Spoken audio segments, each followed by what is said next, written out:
All right, good morning, my chemistry students. This is a video on 6.4, limiting reactants.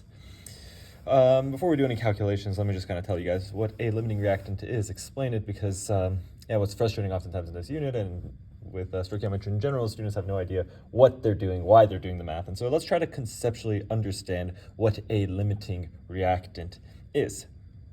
Simply put, a limiting reactant is the reactant that runs out first in a chemical reaction and thus limits the amount of product we can make. As with other concepts in stoichiometry, this is very well understood if you think of something that you do understand in your everyday life, sandwich making. And so let's take a look again at that same example of taking 2 pieces of bread and 1 piece of cheese in order to make a sandwich. Let's say you go to the grocery store and buy 20 pieces of bread, but you just have kind of 4 pieces of cheese left over in your fridge. And so, you're sitting down, you're trying to make some sandwiches, maybe you got some friends coming over. How many sandwiches can you make? Well, if you have 20 pieces of bread and 4 pieces of cheese, you can only make 4 sandwiches, right? Because your cheese runs out after 4. You use 4 pieces of cheese to make 4 sandwiches, and then, you've used up, 8 pieces of bread, and so you still have 12 pieces of bread remaining. You could make more sandwiches, but you don't have more cheese. And thus, this limits the number of sandwiches you can make. The cheese here is limiting us. It's preventing us from making more. It is what we call our limiting reactant. Right? And so that's the concept of limiting reactants. Basically, anytime you're making something with 2 things, you have 2 stuff. One of them may run out first, and very well, unless you have a perfect ratio of the 2, one of them is going to run out first. And thus it's going to stop us from making more. That's what we call our limiting reactant. The other thing that we still have more of, that we have extra of at the end, we call that our excess reactant, okay? And so we can label these here. We call cheese our limiting reactant, LR, and the bread we call our excess reactant, XR, because we have leftover of it at the end, right? How much leftover do you have? Well, if you make 4 sandwiches required 2 pieces of bread each, so 2 times 4, that's 8. 20 minus 8, you have 12 bread left over, or in excess. Right? And so this is the concept understood via sandwich making. Right? Here's another example I brought up in class. If you ever go buy hot dogs and hot dog buns, it's very frustrating, but hot dogs are sold in packs of 8, and hot dog buns are sold in packs of 6. And why is that annoying? Well, if you got 6 hot dog buns and 8 hot dogs, right? You can make 6 hot dogs really well with the buns and the hot dogs, but then the buns are going to run out, and thus you have 2 hot dogs left over. It's kind of annoying. It's like, what do I do with these? And then if you buy more bread, right, then you'll have 12 pieces of bread and 8 hot dogs, but then you'll only be able to make 8 hot dogs. You'll have 4 pieces of bread left over, and it's just like, oh, what do I do with these extra buns? Do I just eat them? Like, it's annoying, right? And they do that on purpose, right? So then they make you buy more. But anyways, that shows the concept of limiting reactant. Now in chemistry, how we're going to identify limiting reactant in a chemical reaction, right, where we're mixing things together and thus one may run out, we're going to do that by seeing which reactant produces less product. In the same way here that we saw, hey, the cheese makes less sandwiches. We can only make 4 sandwiches due to the cheese, whereas with the bread we could make 10 sandwiches, right? And thus we saw that the cheese is limiting us. Here, we're going to look at chemical reactions, and we're going to see, hey, which reactant produces less product, and thus it's kind of holding us back, is thus limiting us. And so if we take a look at this example, if we take a look at this problem, we can practice. So if we have 13.17 grams of iron combining with 142.2 grams of, I'm sorry, that shouldn't say iron, with 142.2 grams of oxygen to produce iron 3 oxide, how much iron 3 oxide is produced? And so here, right, we have 2 things. We have 2 reactants. We have Fe and O2. Now, I didn't give you the chemical equation, so we have to figure that out. Well, this is saying, right, Fe combines with O2. So you have Fe plus O2 to produce iron 3 oxide. Okay, so we got the arrow. And so that's going to produce iron 3. So iron plus 3 oxide, that's always minus 2. So 2 and 3. There you go. All right. So we got Fe2O3. Okay, so here's our equation. Also, let's make sure to balance it so that we get the right stoichiometric mole ratios. 2 irons, 3 oxygens, 3 oxygens here. So we got to put a 3 here. We got to put a 2 here. 6 oxygens, that's good. 4 irons, so we put a 4 here. Okay, wonderful. That's our balanced chemical equation, right? So we see we have 2 reactants. Which one is going to run out first and thus limit the amount of product we can make? Well, let's see which one produces less. We got 13.17 grams of iron. We got 142.2 grams of oxygen. How much Fe2O3 will that produce in grams? And how much Fe2O3 will this produce in terms of grams? And so, we're going to do our 3 steps that we learned back in 7.3. First, we're going to go from grams to moles. Then we're going to go from moles to moles, and then moles to grams. So we're going to put the molar mass of iron down here. That's 55.8 is 1 mole of iron. Then we are going to have the mole ratio. It's 4 moles of Fe for every 2 moles of Fe2O3. And then you're going to have grams of Fe2O3 here, which is 159.69 grams of Fe2O3 for every 1 mole of Fe2O3. Wonderful. All right, so we could do that math, and if we do that math, we should get 18.83 grams of Fe2O3. And then here we can do the same thing, 32 grams of oxygen to 1 mole of oxygen. There's 3 moles of oxygen for every 2 moles of Fe2O3, and then 1 mole of Fe2O3 is 159.69 grams of Fe2O3. And the most satisfying part here, right, is doing this cross, and it's like, ooh, yeah, I did it. I don't know about you guys. I find it satisfying. And same thing here. Nice. And then we can get the answer here. 142.2 times 2 times 159.69 divided by 32 divided by 3, 473. 0.1. Okay, there you go. So 473.1. All right. So if you don't understand how I did this, please take a look at my 7.3 video. I don't want to bore people by going over the details again, but basically, mole ratio, molar mass, and it's just what we did in 7.2, but a sandwich between 2 molar masses. Okay. For more help, go to my 7.3 video. And so now we did it. Okay, so now we have 2 grams, two answers for how much Fe2O3 is produced. Which one is correct, right? It can't be that we make both 18 and 473. Which one is correct? Right, and it's going to be this one. This is our correct answer. This is not true. You have to do this math and then cross it off to show me that you did your work, but this is the correct answer. How do we know that? Well, based on the definition of limiting reactant, right?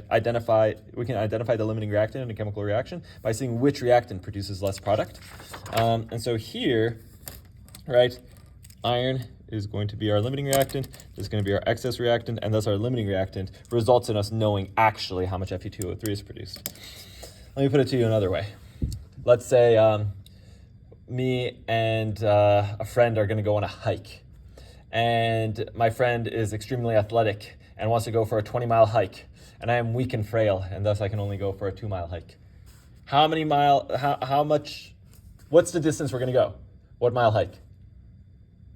Right, if that friend is a good friend, right, we're only going to go for 2 miles. I'm holding us back, right? I'm preventing us from being able to go further. but that's what we're actually going to do. In reality, even though he can go 20 miles, we're only going to go 2 miles because of me. I'm holding us back in the same way here. Yes, we could produce 473 grams if we used up all our oxygen, but Fe is weak and it's preventing us from making more. And so that's how you would do that problem. All right, so that's limiting reactant. And so now we really know enough to be able to do a full stoichiometry problem. What I mean by that is to think through every single part, to think through the grams at the beginning, the grams at the end, how much of each substance we use, and how much of each substance we end up with. To really think through the same way a chef would with their ingredients. Like, hey, I used, I don't know, if you like ratatouille or something, right? Like I used this much zucchini and squash and I made this much ratatouille and I have this much zucchini and squash left over, and so I need to make more for tomorrow, or I need to buy more for tomorrow, right? Really bookkeeping everything. We're at that stage. We're like master chefs, if you guys like Master Chef. And so let's take a look at this problem. This is really what it all comes down to. This is what we've built up to. 17.1 grams of potassium reacts with 14.3 grams of fluorine. Fill out the ICE table, the initial change end table above. How the heck would we do this problem? Well, you see that this really combines what we learned in Unit 6 and now what we're doing in Unit 7. In essence, first we got to think through, okay, what's my chemical reaction? Write out that chemical reaction, balance that chemical reaction, and then do stoichiometry with every part of the chemical reaction. It's very cumulative, right? It all kind of comes down together. It all comes together like this, but it's a good little challenge. And so let's think through first, okay, what's my chemical reaction first? All right, so, we got potassium. Potassium reacts with fluorine, right? And so what does that look like? Well, potassium is K, reacts with plus fluorine. Now remember, fluorine is one of our diatomics, so it's going to be F2. That yields, well, this is a synthesis type reaction, right? We got two singles, and so they're going to come together to form KF. Now K is going to be plus 1, F is minus 1. Oh, I'm sorry, K, is K plus 1? Let me check really quick. K is plus 1. Cool, so K is plus 1, F is minus 1, and so, yeah, they're just going to be 1 to 1, right? So just erase that. All right, we're going to have KF here. Cool. So then kind of step 2 is balance. So I'm just going to do that. I'm not going to write it out again, right? But, okay, we got 2 Fs, so we need 2 Fs here, but now we have 2 Ks, so I got to put 2 there, and so now everything's balanced. Cool. All right, and then 3, once we've done that, now we know this is our chemical reaction. We have to fill out the ICE table. And so let's do that. Well, I'll show my math here, but what we're going to do basically here is we're going to put, okay, well, in the first box we got K, and then that's combining with F2, and then what we're going to make is KF. And so how much K do we have initially? It says we have 17.1 grams of K, potassium, right? And then we have 14.3 grams of fluorine. And so those are our initial amounts. Now, how much KF do I have initially at the beginning? How much product have I made at the beginning? Well, nothing, right? We don't have any product at our beginning, right? We have 0 grams of our product at the beginning. How many sandwiches do you make before you make sandwiches? 0. You haven't made any sandwiches right before you make a sandwich, and so yeah, of course we have 0 of our product at the beginning. And so those are our initials. Now what we got to figure out is our change. How much of each do we produce? And so, well, we could first figure out KF, right, based on limiting reactant. And so how much KF are we going to produce? Well, that's just like this problem that we just did. How much KF are we going to produce? Well, let's think through, okay, if I have 17.1 grams of potassium and I have 14.3 grams of fluorine, how much KF am I going to produce? How many grams of KF am I going to produce? How many grams of KF am I going to produce? Let's see. Do that stoichiometry. And what we are going to get is, I'm going to go through this fast because, again, review, right? Here's molar mass.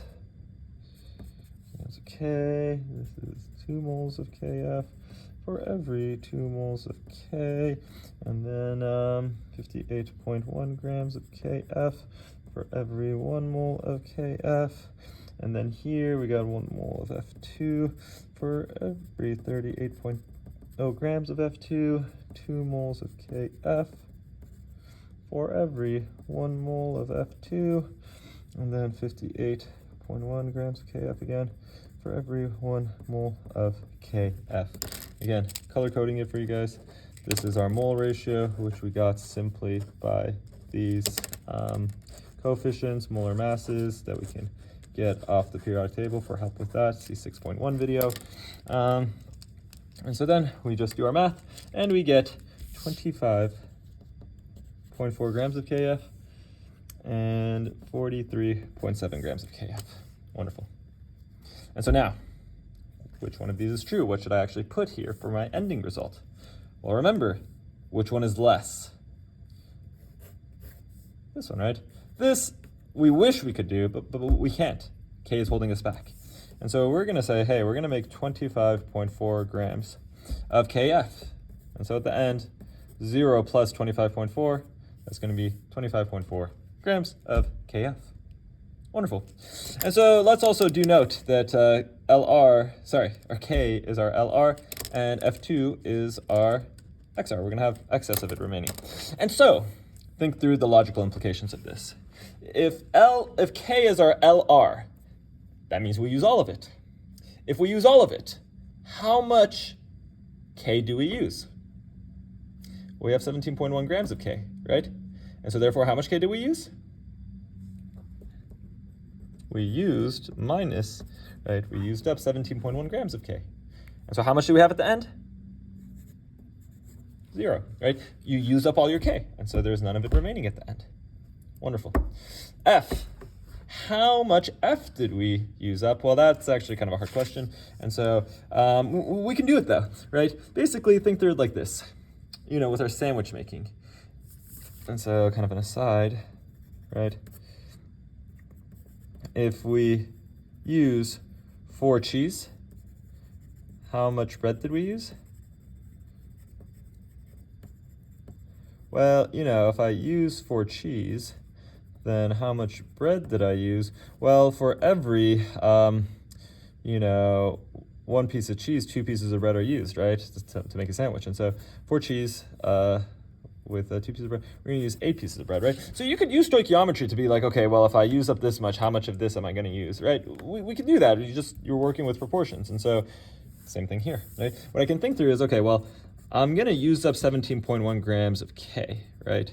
We're going to use 17.1 grams of K. And so we can think through, okay, well, how many grams of F2 do we use in that situation, right? Proportionally, right? To make this much Kf with this much K, how much F did we have to use to do that? Well, we can think through that. Same kind of idea. Again, first convert to moles, so we can use the mole ratio between K and F. It's 2 moles of K for every 1 mole of F2. And then 1 mole of F2 is 38.0 grams of F2. And so grams of K will cancel with moles of K, moles of F2 will cancel moles of F2, and then we're left with just grams of F2. And so what we're going to get here is 8.32 grams of F2 are used, right? And so if we have 8.3 grams of F2 used up, how much do we have remaining? Well, this is kind of for our change here. And so here we're going to say, okay, I used up 8.32 grams. And so how much do I have remaining? And let me just check my math really quick so I did that correctly. 17.1 times 38 divided by 39.1 divided by 2. Yeah, it was 8.3. So we got 8.3. And so 14.3 minus 8.3.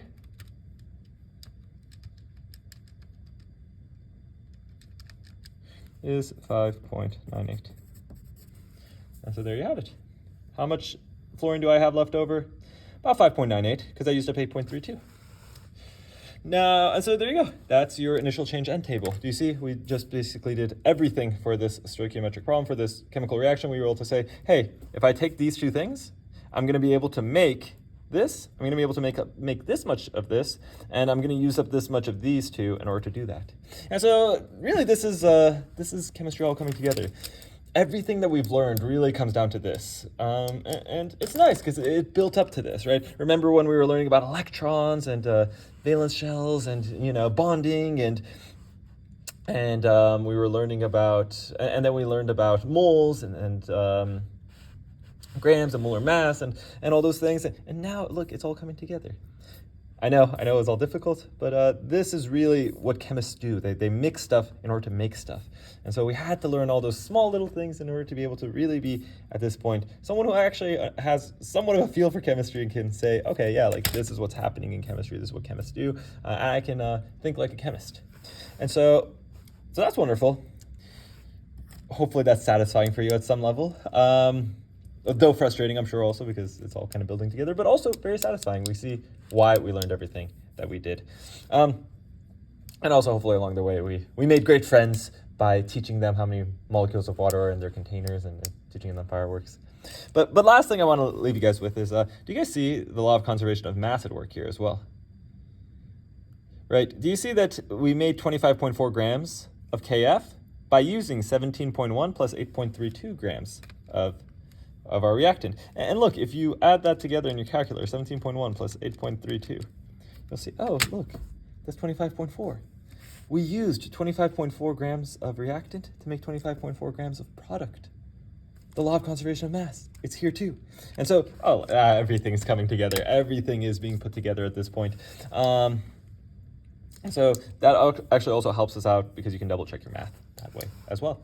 And so hopefully that all helped you. This is extremely difficult too, though. And if you have gaps in your knowledge, then it really starts to show here. And so come by tutorial, come by my room for lunch if you need anything. Happy to help you guys out.